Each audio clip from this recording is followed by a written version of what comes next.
प्रश्न एक। गुप्त साम्राज्य का संस्थापक कौन था? ए चंद्रगुप्त मौर्य, बी श्रीगुप्त, सी कुमारगुप्त, डी समुद्रगुप्त। आपका सही जवाब है बी श्रीगुप्त। प्रश्न दो।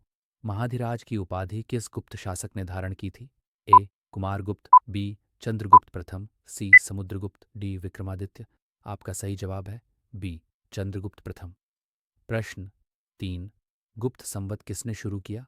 ए समुद्रगुप्त, बी चंद्रगुप्त प्रथम, सी विक्रमादित्य, डी कुमारगुप्त। आपका सही जवाब है सी विक्रमादित्य। प्रश्न चार। गुप्त काल में सोने के सिक्कों को क्या कहा जाता था? ए रुपयक, बी दीनार, सी चंद्र, डी तारण।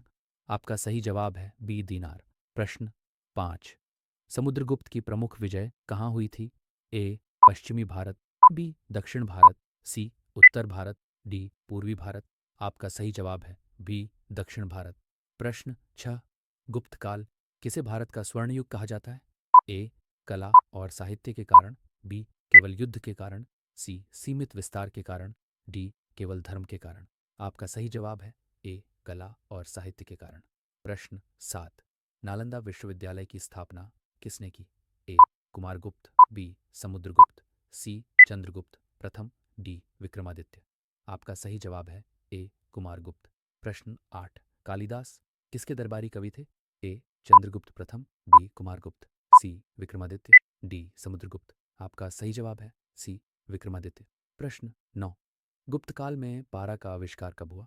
ए मौर्य काल, बी गुप्त काल, सी चोल काल, डी गंगा युग। आपका सही जवाब है बी गुप्त काल। प्रश्न 10।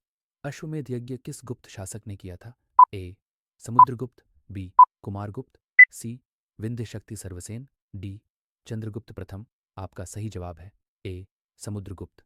प्रश्न 11। गुप्त वंश के वास्तविक संस्थापक किसे माना जाता है? ए समुद्रगुप्त, बी विजयदत्त, सी श्रीगुप्त, डी कुमारगुप्त। आपका सही जवाब है सी श्रीगुप्त। प्रश्न 12। अभिज्ञान शाकुंतलम की रचना किसने की? ए कालिदास, बी भास, सी बाणभट्ट, डी बौद्धिक गुरु। आपका सही जवाब है ए कालिदास। प्रश्न 13। गुप्त काल की प्रशासनिक भाषा क्या थी? ए संस्कृत, बी प्राकृत, सी पाली, डी तमिल। आपका सही जवाब है ए संस्कृत। प्रश्न 14। गुप्त काल में सती प्रथा का उल्लेख सबसे पहले कहाँ मिलता है? ए एरण अभिलेख, बी मौर्य अभिलेख, सी खजुराहो मंदिर, डी नालंदा अभिलेख। आपका सही जवाब है ए एरण अभिलेख। प्रश्न 15। गुप्त काल में जल व्यवस्था के लिए कौन सी प्रणाली प्रसिद्ध थी? प्रश्न 16। गुप्त साम्राज्य के पतन के मुख्य कारण क्या थे? विकल्प ए हूण आक्रमण, विकल्प बी प्रशासन व्यवस्था, विकल्प सी धार्मिक विद्रोह, विकल्प डी विकल्प ए और बी दोनों। आपका सही जवाब है विकल्प डी विकल्प ए और बी दोनों। प्रश्न 17। गुप्त काल का प्रसिद्ध खगोल शास्त्री कौन था? ए आर्यभट्ट, बी वराहमिहिर, सी भास्कराचार्य, डी ये दोनों ए और बी। आपका सही जवाब है डी ये दोनों ए और बी। प्रश्न 18। बृहद संहिता किसने रची? ए वराहमिहिर, बी कालिदास, सी ब्रह्मनंद, डी अश्वघोष। आपका सही जवाब है ए वराहमिहिर। प्रश्न 19।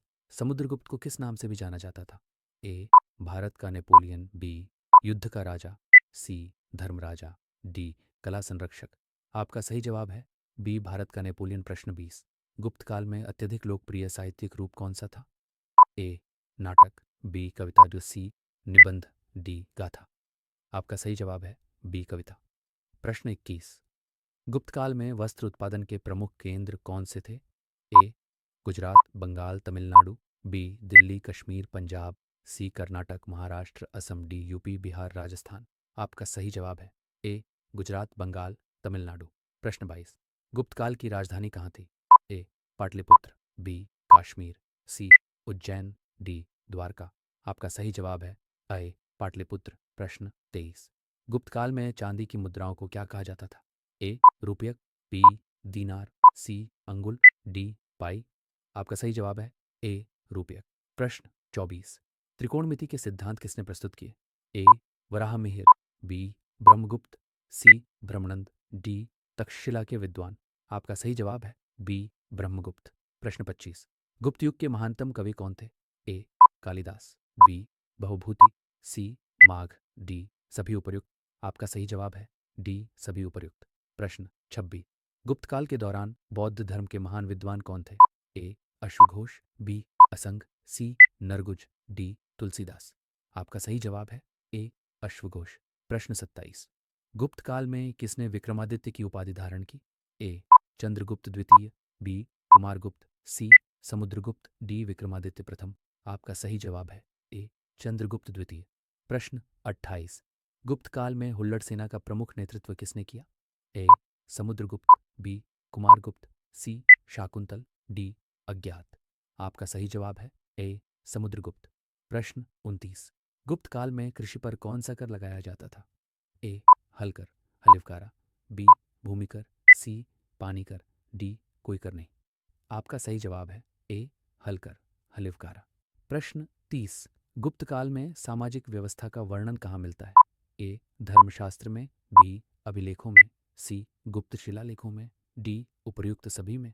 आपका सही जवाब है डी उपर्युक्त सभी में। आप हमारे साथ जुड़ जाइए, आपका तैयारी हमारी जिम्मेदारी। चैनल को सब्सक्राइब कर लीजिए। मिलते हैं अगले ऐसे ही मज़ेदार क्लास के साथ। जय हिंद, जय भारत।